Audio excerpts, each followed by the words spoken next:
Hello my friends and welcome back and happy Tuesday to you, sending good vibes to you. We're gonna survive today, I'll show you that.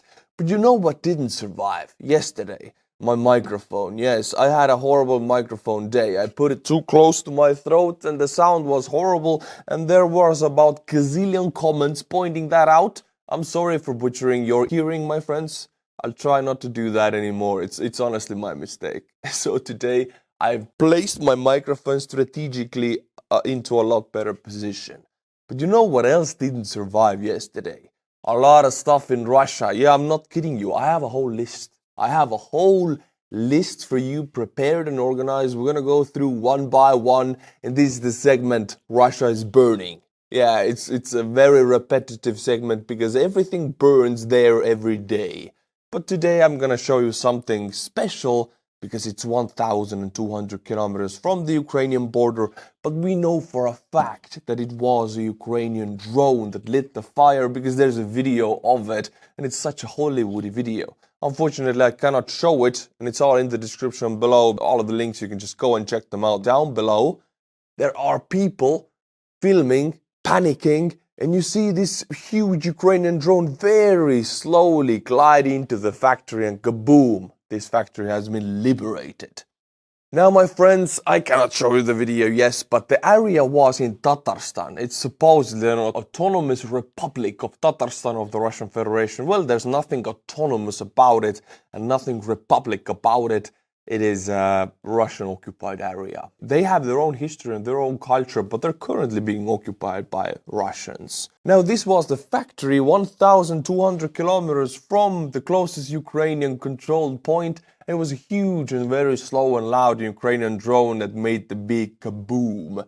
This Russian Tatarstan factory made drones. It was a drone factory. Here, crowded parking lot, new corridor connecting two buildings, some cars parked, inner parking lot, new security perimeter, obscuring physical access plus view, vehicle entry checkpoint. Well, we have the satellite imagery of this factory. Ukraine is focusing down Russian factories that are in any way connected to Russian military production. It doesn't matter if they're 50 kilometers from Ukrainian border or 1,000 kilometers, they will burn. And I'm glad to see that. It's beautiful. My friends, this is a Russian oil refinery, and talking about things that didn't survive yesterday, this is Nizhnekamsk oil refinery in Russia, 1,100 kilometers from the closest Ukrainian controlled point. And here we can see the oil refining tower, which is one of the main and most important parts and most expensive parts about the oil refinery. It's on fire. Building these towers requires a lot of Western tech and takes a lot of time. There's a lot of tubing and wiring going on, and Ukrainian drones are focusing down on these refining towers. Eyewitnesses report an attempted drone strike on the Daneko plant in Nizhnekamsk. According to preliminary data, the drone hit one of the installations. No official information yet. We got a drone factory 1,200 kilometers away. We got a refinery 1,100 kilometers away. What else is there? I'm glad you asked. Let's go on. Now, my friends, we don't go far away from the Russian capital. We go straight into it. We go to Moscow, and Moscow is burning. Oh no, it's not Moscow. It's 70 kilometers from Moscow. This factory, electrical insulation factory in Kyiv, is burning. Well, it's perfect for the segment Russia is burning. Near the Urals, 1,000 kilometers away, there's fires, and in Moscow, there's fires. Now, electrical insulation, as you can see, can be, but doesn't have to be, but can be connected to military production, missiles production, drones production, so it makes only sense that this factory is liberated by flames. Now, my friends, we jump to the next one, which is Ural Vagon Zavod, the biggest Russian vehicle manufacturing plant. They currently make armored vehicles and tanks for the Russian army, but they are the biggest Russian vehicle manufacturing plant. Ural Vagon Zavod. They have been operating since the beginning of the Soviet times, and they're truly massive. They have many facilities all over Russia.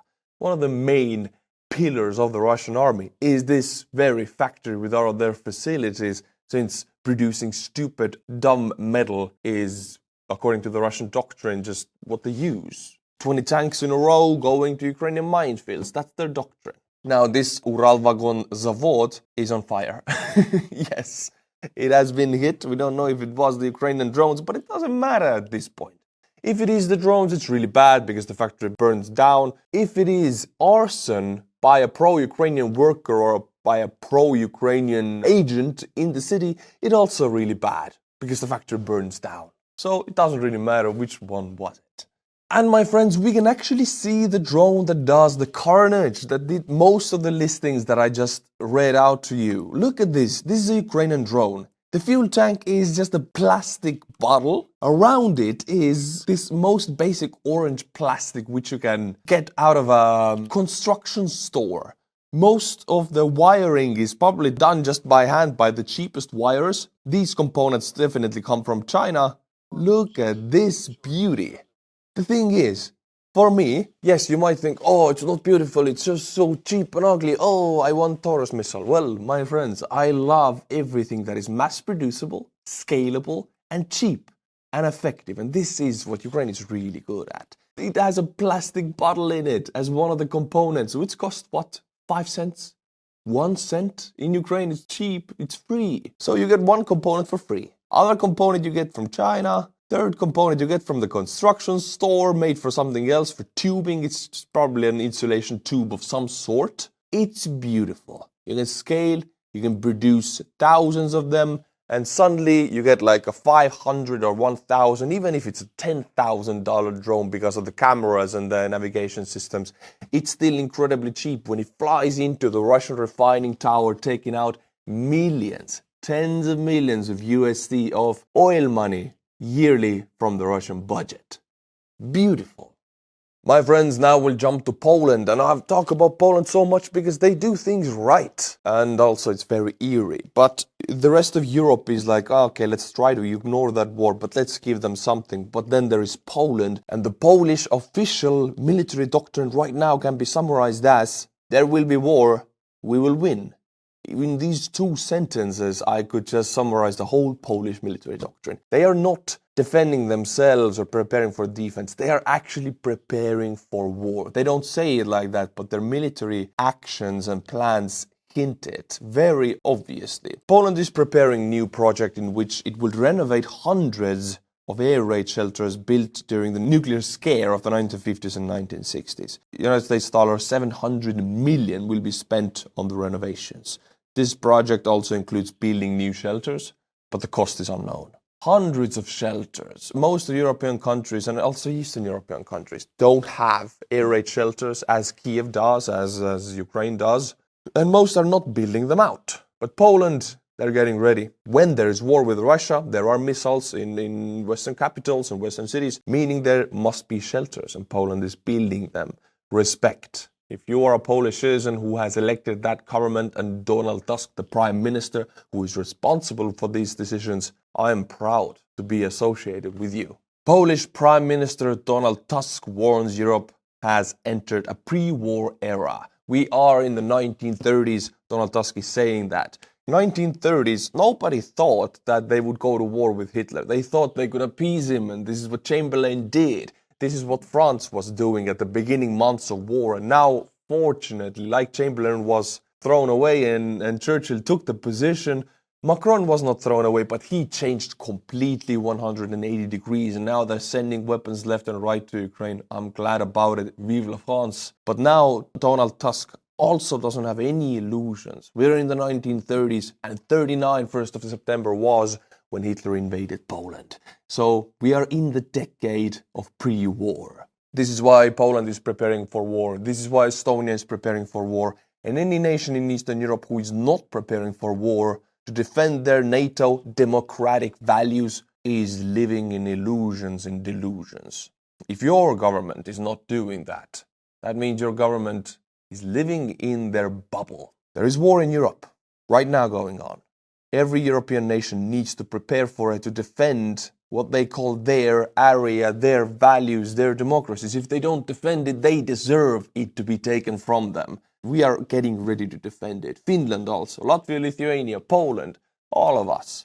But now it's time for Germany to wake up. France is waking up. It's time for Spain to get off their very nice and cozy, soft, warm place in southern Europe and take some responsibility because they are reaping the good European area, European markets, but we defend these markets. So it's time for Italy and Spain to wake up from their nice southern European places and send some weapons and send some money. We'll jump back to Poland for a bit because this is big. And again, if there was no war in Europe, this would be it would be a huge FU to every European state in America. But since there is war in Europe already, Poland is leading with their new mindset of let's get ready to defend our values. Poland has suspended the Treaty of Conventional Armed Forces in Europe. What does it mean? Well, I'm glad you asked. The termination means that Poland will no longer comply with the treaty's provisions on limiting the size of the armed forces and their deployment. Dziękuję is thank you in Ukrainian. Dziękuję. How is thank you in Polish? I will just say kurwa, because that I know how to say kurwa. Well, Poland, I am really proud to have Poland in my close vicinity as an Estonian, because I do value actions. I do value the real look of the situation around you when Poland is reacting. The most real reaction I've seen in the European Union for the war in Ukraine comes from Poland. Big respect and big balls. My friends, look at this photo. Look at it.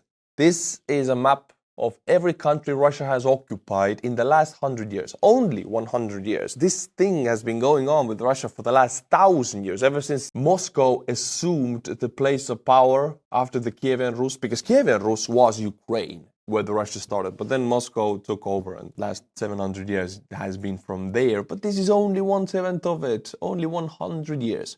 Finland was attacked 1939. Estonia, Latvia, Lithuania were occupied 1941. Poland 1939, Ukraine 2014, 1992, 1940, 56, 68, 68, 53. Even we go to Georgia, 2008, there was a whole Russo-Georgian war, and Europe and the West did nothing. At all, nothing. They only did some minor sanctions after Crimea was occupied. But with Georgia, nobody even cared. And with Chechnya, we're not even talking about that. 1990, 1920. So yeah, if you're living next to Russia and Western European person calls you a Russophobe, then look at this map. If you have been beaten and I cannot even say these words in YouTube, but by your neighbor who's always bullying you, yeah, you gotta develop some defensive mechanism against him. So this is our defensive mechanism, collective defense. Poland is doing it right. We should all learn from Poland. I'm saying it many, many times because this truth needs to sink in to the Western European people. France is changing. Britain and France are right now leading in Europe to support Ukraine with Poland.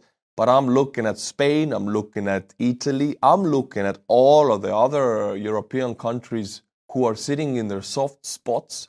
They don't even have to worry about Russian occupation, even if it takes Germany, because Belgium and Netherlands, even then, they probably will never be occupied by Russia. But they are enjoying these European markets and this European Union, which is unified because it's being protected by our nations of Eastern, Northern, and even a little bit Southern Europe, Ukraine. Something eerie I want to show you now. Even now, there are people who think that we should negotiate with Russia. My message from the very first day of war was you cannot negotiate with Russia. When Macron was calling Russia every other day and some other European leaders were calling Putin, my message on this channel was no. Now it's not time to talk. When in the street somebody hits you in the face, you're not going to talk. You're going to run or fight. You're going to defend yourself. But the time of talk ends after the first punch. And then we got European leaders talking. Now let's look at this cartoon in the British newspaper in May 1940. Try to negotiate with that. If you have a grandmother and grandfather, they remember the Blitz over London, which bombarded London with firebombs. Did you want to negotiate? Ask them if they wanted to negotiate, if their cities were being bombed. I don't think they did. They wanted revenge. They wanted fight. And they did, and they won. But Chamberlain brought so much suffering to Europe. So much suffering could have been stopped if Chamberlain just didn't do his Chamberlain stuff. You don't negotiate with Russia. You fight and defeat them. Then they respect you. Now, my friends, we'll jump to the Russian army and we'll look at the bribing system, because every corrupt country or corrupt system in the world has their own developed system how the bribes work. There are unwritten silent rules of how much you have to pay to who do you have to pay and which channels the money needs to go through. It's all developed. In Russia, they have the bribing history of 700 years already. It's not like Russia's fighting against corruption. Russia is corruption. It's embedded in their system, written into it. You cannot separate current Russian regime from corruption. It's not possible. Russian military personnel are reportedly paying bribes to be posted to Syria rather than Ukraine. As casualties mount in the special military operation war against Ukraine, Syria now appears to be seen as a much safer option for military service. The case of 3 soldiers who paid 100,000 rubles or $1,080 each to a colleague, which he was to transfer to an official of the Russian general staff to ensure that they were put on the list for a business trip to Syria. The thing is, $1,000 is such a small amount for a bribe. Bribes do exist in every country in the world, in European Union and in America also, except you have a relatively corrupt-free system like the European Union compared to Russia. And if there's any person who says there's corruption in Europe, then you don't know what you're talking about. This corruption is not even comparable to what is going on in Russia. Yes, every country has corruption, but it matters how deep it is embedded into the system. If you say this as an argument against Russian corruption, you have not been to Russia. You have no idea. You should shut up. The corruption in Russia is not comparable. In Europe, to get the same kind of thing, you would have to pay like hundreds of thousands. In Russia, it's 1,000. Perhaps not coincidentally, 100,000 rubles appears to also be the standard bribe for soldiers to be granted permission to go and leave, as it's the equivalent of a month's pay. It's probably a convenient amount for a bribe. Yes, the soldiers get 1,000 for a month. Even just think about that. You're a soldier. You might die at any second and you get 1,000 for it. Putin keeps his population poor so he can use them as a weapon with money. But if your population is rich or middle class, healthy middle class, you cannot buy them because it's so expensive. But if they're poor, it's very easy to buy them. That's what he's doing. And these bribes are also part of how he keeps his power. My friends, I've never talked about this in my channel, but it's really interesting, and I've read about it in the last 10 years. There are cases. The Havannah syndrome. Havannah. From, I think the first case was 2016 in Cuba, Havannah, where United States and Canadian officials started getting the symptoms of something that nobody knows what it is, but all across the world, people and intelligence agencies think it's Russian sourced. I'll read to you.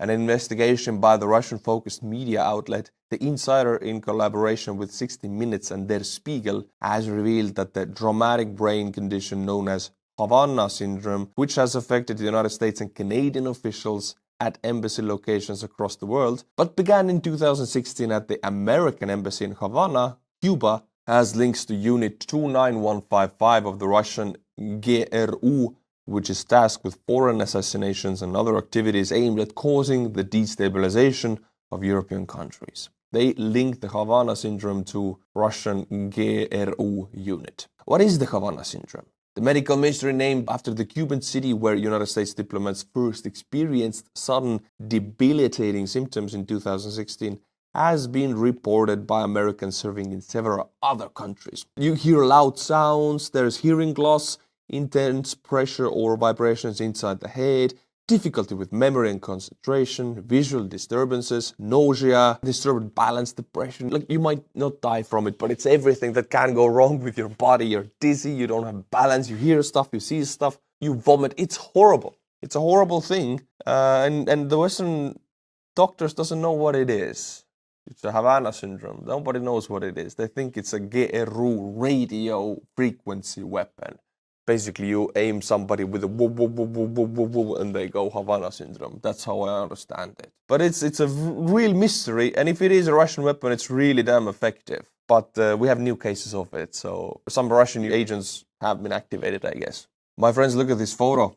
This could be a photo of some small village, but no, it is the second biggest Ukrainian city, Kharkiv. All across with the surrounding areas, Kharkiv is the population of almost 2 million people. And Russia has destroyed, according to Ukrainian sources actually, they have destroyed up to 90% of all Kharkiv electrical and water infrastructure. Meaning the whole city, about close to 2 million people, are without electricity regularly. Electricity during the day is very much regulated. They get only a few hours per day.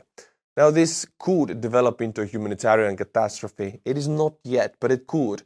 Because Kharkiv is close to the Russian border, they are able to bombard it daily with S-300 anti-aircraft missiles, which Russia uses for ground targets because they have so damn many of them. And they are not precise for ground targets, but if you hit a huge city, they hit something. Kharkiv is in darkness. My friends, and now my favorite part of the video. When in the previous video I had a very bad microphone and I butchered your hearing, I have to apologize for that. Then in this video I do it in purpose. I'm gonna butcher some Buy Me a Coffee members, monthly members. So if you don't enjoy your ears bleeding, then you gotta click away now. Kristaps Liepainieks. Damn, this has to be Lithuanian or Latvian. Kristaps Liepainieks. What a name. You gotta fix your names. Damn. Then we have Someona, which last video was 2 times, now it's again, what, 3rd time? Thank you. Bob, Maria Franke, Sean Lester, David, The Ink. Thank you to all of these monthly members, and if you like my channel and want your name to be butchered, become a Buy Me a Coffee member. Until my next video, my friends, which will be tomorrow, subscribe, push the bell notification button, otherwise you won't be notified. Slava Ukraini, and bye-bye.